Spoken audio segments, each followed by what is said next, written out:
Assalamualaikum warahmatullahi wabarakatuh. Alhamdulillahirabbil alamin. Allahumma sholli ala sayyidina Muhammad, amma ba'd. Alhamdulillahirabbil alamin. Pagi ini kita ketemu dengan Bu Im di acara Kiswah Female. Semoga kita semua sehat walafiat dan siap ya Ibu, Bapak. Kita belajar bersama. Kali ini temanya adalah etika bisnis dalam produksi, distribusi, pemasaran, dan konsumsi. Bapak, Ibu yang dirahmati Allah, apa sih itu produksi? Produksi adalah segala usaha untuk menciptakan atau memberdayakan atau menghasilkan nilai guna suatu barang. Jadi intinya memproduksi, misalnya pun panjenengan gadah pabrik tempe, berarti yang memproduksi nggawe tempe atau menghasilkan nilai yang berbeda dari kedelai menjadi tempe. Panjenengan yang punya perusahaan kayu misalnya, mebler, dari kayu yang bahan mentah menjadi beragam ukiran, beragam mebler, itu namanya juga produksi. Nah, produksi itu dos pundi supaya sesuai nggih, ngoten nggih. Jadi dalam Islam orang memproduksi barang itu harus diniati yang benar, didasari konsep tauhid. Konsep tauhid niku berarti sekali lagi konsep tauhid itu meniscayakan kita sadar kita sebagai khalifatullah fil ard, sebagai pemakmur bumi, mendapatkan mandat itu dari Allah. Kemudian prakteknya gimana? Maka dalam produksi harus mengelola resource, ya, sumber daya alam, apa yang ada, kemudian dilarang merusak. Jangan hanya mencari laba, tapi juga harus pada peningkatan utilitasnya, nilai tambahnya. Oleh karena itu misalnya di Indonesia, kenapa sih ekspor bahan baku itu kemudian rodo dikurangi? Karena apa? Kenapa kalau bisa mengekspor yang sudah jadi, itu kan berarti lebih memberdayakan masyarakat di sekitar. Ada nilai tambah.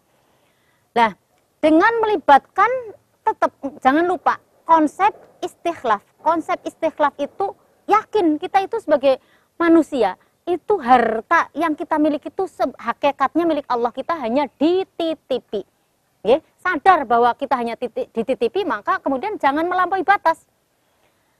Dalam konsep produksi yang dinaungi oleh akidah, menjadikan manusia kemudian mengusung rambu-rambu maqasidus syariah.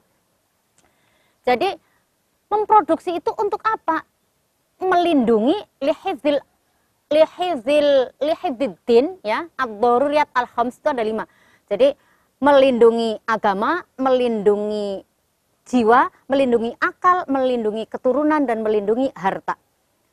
Semua syariat Allah itu diturunkan dalam rangka memelihara yang 5 ini. Nah, dalam konsep misalnya the basic need, kebutuhan dasar, itu ad-daruriyat.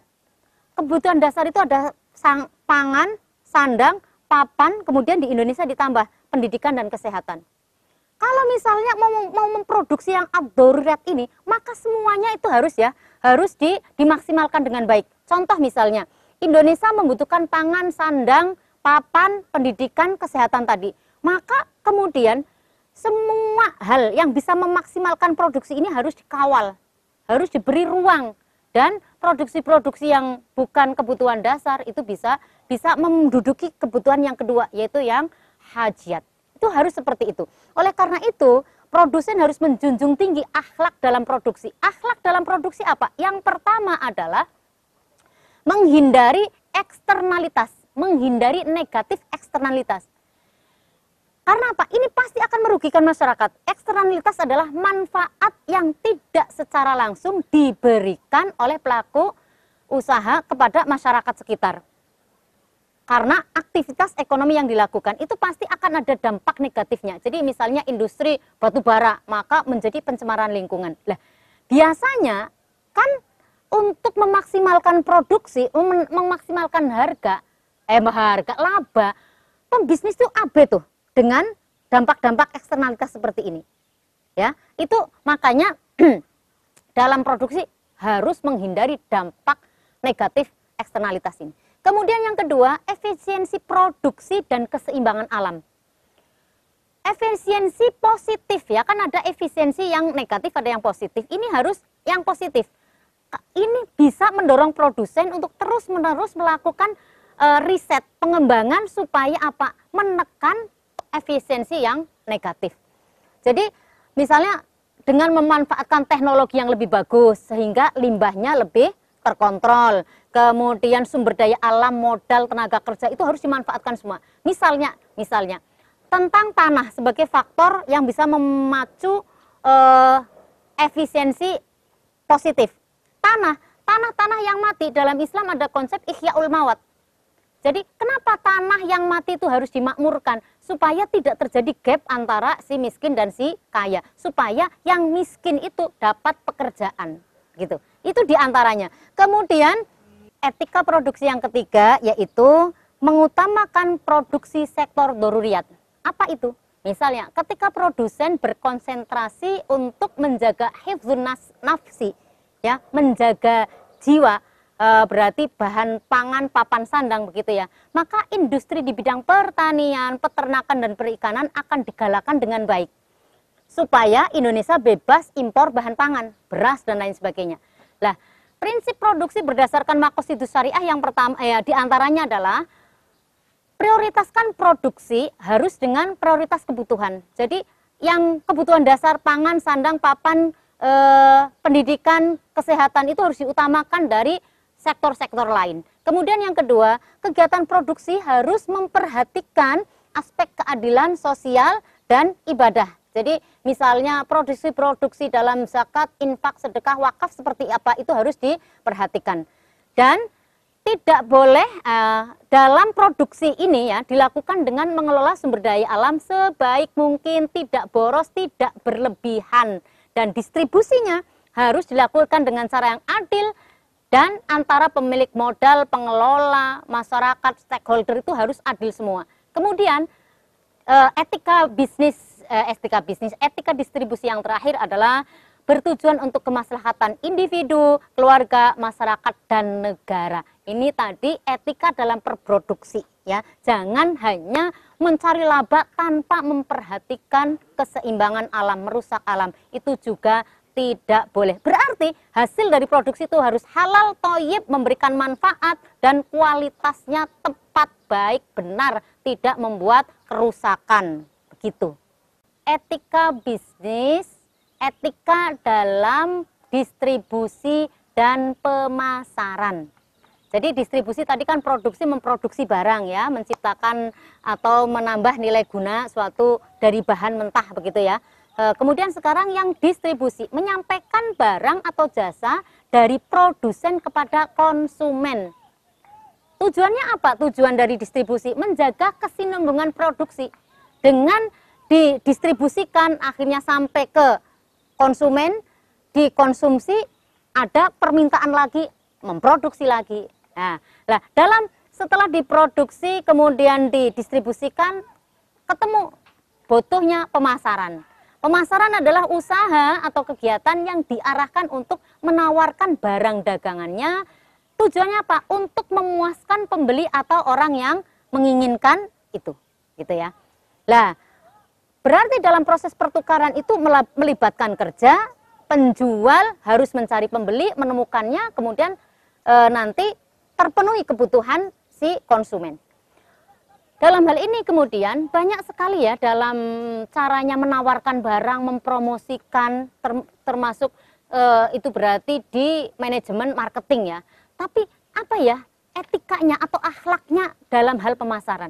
Setidaknya, ada 9.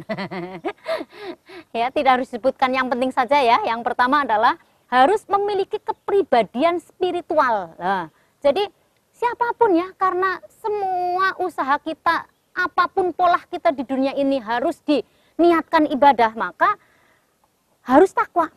Harus takwa.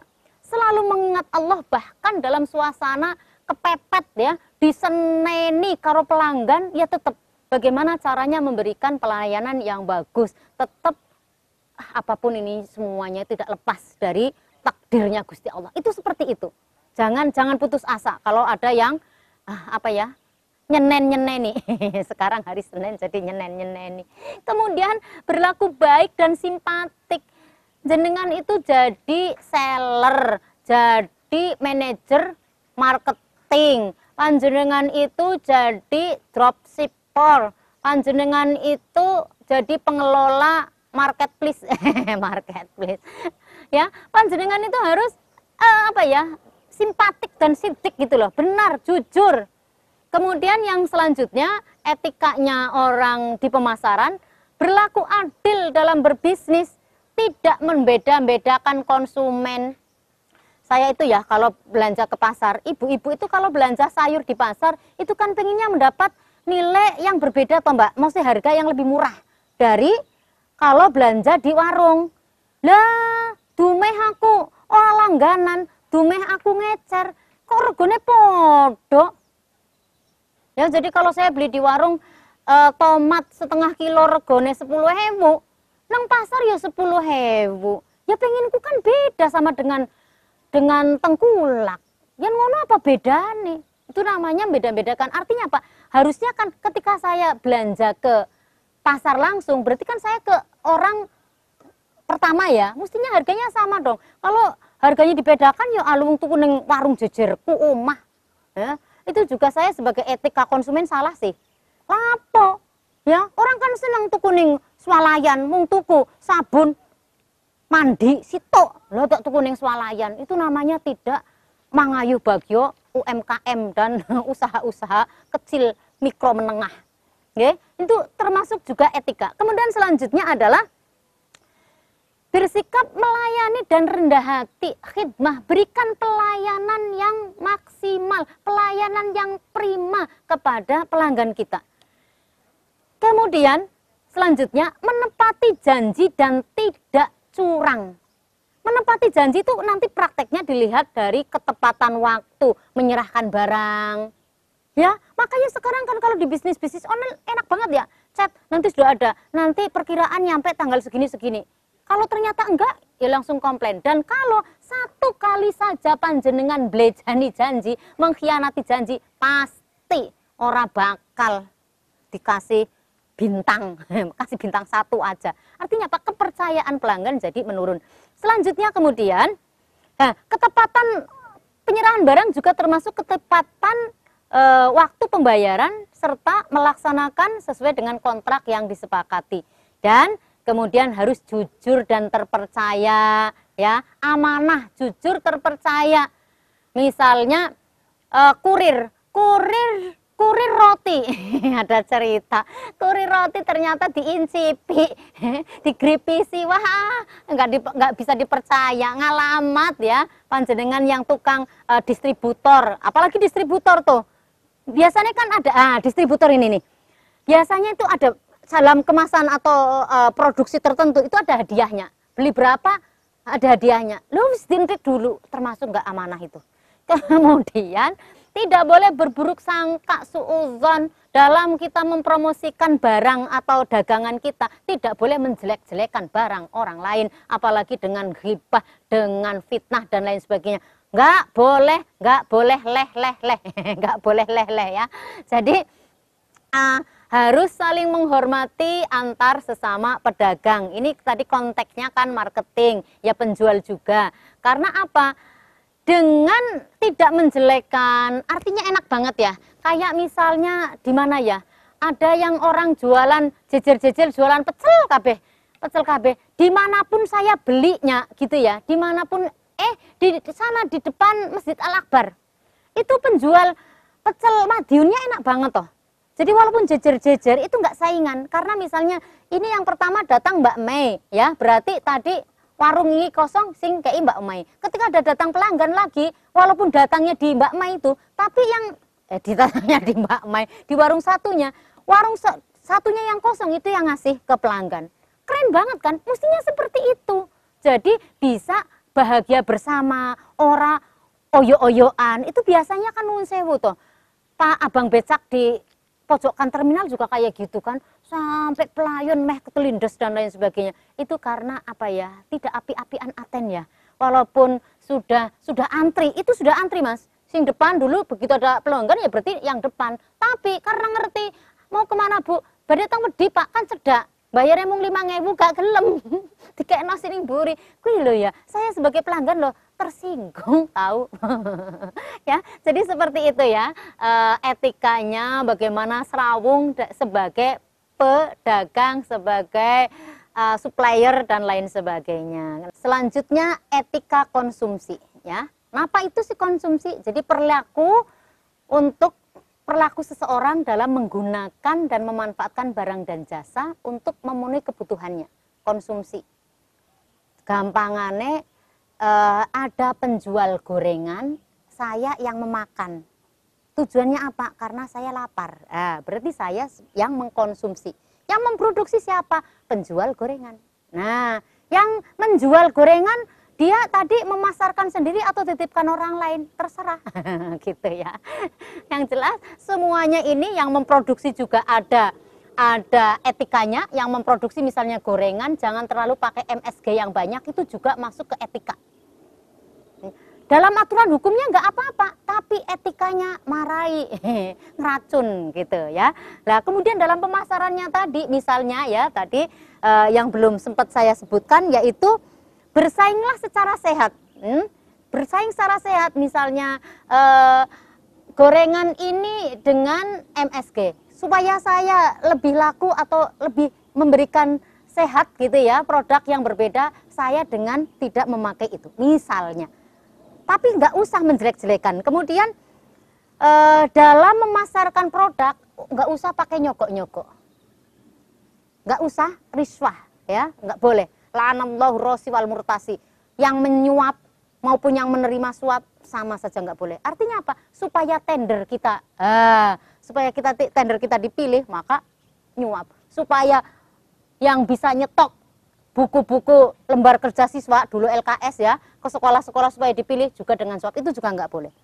Kemudian harganya juga harus rasional dan wajar. Itu tadi tambahan yang etika pemasaran. Nah, etika konsumsinya gimana? Sebelum ke etikanya ada tahapan dalam konsumsi. Pertama, pilah dulu antara kebutuhan dan keinginan. Bolak-balik saya dimanapun. Jadi kalau mung pengen orang usah dituruti. Orang mengkonsumsi itu karena butuh. Saya pesen es degan karena memang lagi haus dan pengen es degan. Kalau hanya untuk pantes-pantesan tok, berarti hanya tahsini ya, hanya pelengkap, hanya tersier. Kemudian maslahah sebagai motif utama dalam konsumsi. Artinya apa? Tadi, jadi harusnya yang dikonsumsi itu kan kebutuhan doruriyat. Tapi kemudian ada yang bawahnya ya, sekunder. Lah, dalam ini motivasi konsumsi berarti boleh mengkonsumsi yang tahsini kalau dengan syarat pertama menghindarkan diri dari budaya konsumerisme, tabdir dan israf. Tabdir bedanya apa? Tabdir itu ya, mubazir itu sesuatu itu dilarang dari segi kualitasnya. Artinya apa? Membelanjakan barang yang haram dan tidak bermanfaat. Berarti tidak efektif. Kalau israf itu dilarang karena kuantitasnya berlebih-lebihan. Kita kadang kan nggak bisa membedakan antara tabdir sama israf. Jadi yang tabdir itu dilarang karena kualitasnya ya, haram juga. Lah yang israf itu dilarang karena kuantitasnya. Kakean membelanjakan barang halal tapi berlebihan sehingga mubazir. Lah karena israf itu akhirnya tidak efisien. Kemudian sebelum belanja tahsini hendaknya tidak ada hak orang lain yang ada di harta kita. Misalnya jika sudah mengeluarkan zakat ya, jika sudah wajib mengeluarkan zakat, maka nggak boleh kemudian belanja tahsini. Jadi tahsini boleh dibelanjakan kalau hal-hal wajib yang menyangkut harta orang lain sudah dikeluarkan. Kemudian alokasikan kebutuhan untuk konsumsi akhirat dan investasi akhirat. Jangan lupa itu. Prinsip dasar konsumsi dalam Islam itu keadilan, jangan sampai zalim, kebersihan, sederhana, murah hati, dan moralitas. Oleh karena itu, etika konsumsi, Bapak, Ibu, Mbak, Mas semua ya, walaupun ikut duitmu dewe, tapi ada aturannya, ada etikanya, ada akhlaknya. Yang pertama, semuanya konsumsi itu karena ibadah kepada Allah. Misalnya kita lapar karena kita menjaga lihifdzin nafsi. Kalau kita membeli buku dalam rangka lihifdzil aqli. Kalau kita mau persiapan resepsi dalam rangka lihifdzin nasl. Misalnya seperti itu, semuanya karena Allah. Oleh karena itu harus mengkonsumsinya yang halal dan thayyib. Tidak hanya halal thayyib. Misalnya dalam makanan tidak hanya halal, tetapi bagus nggak untuk kesehatan kamu? Bergizi atau tidak? Tempe embus halal, tapi kalau ada tempe biasa, pilih tempe biasa. Karena tempe embus agak kurang bergizi, ngono lah ya, berarti agak kurang thayyib. Mbak-mbak kayak ning Lamongan senengane podo tempe embus. Yang kedua, seimbang, sederhana, jangan berlebihan, gak boleh mubazir, tapi yo ojo terlalu pelit.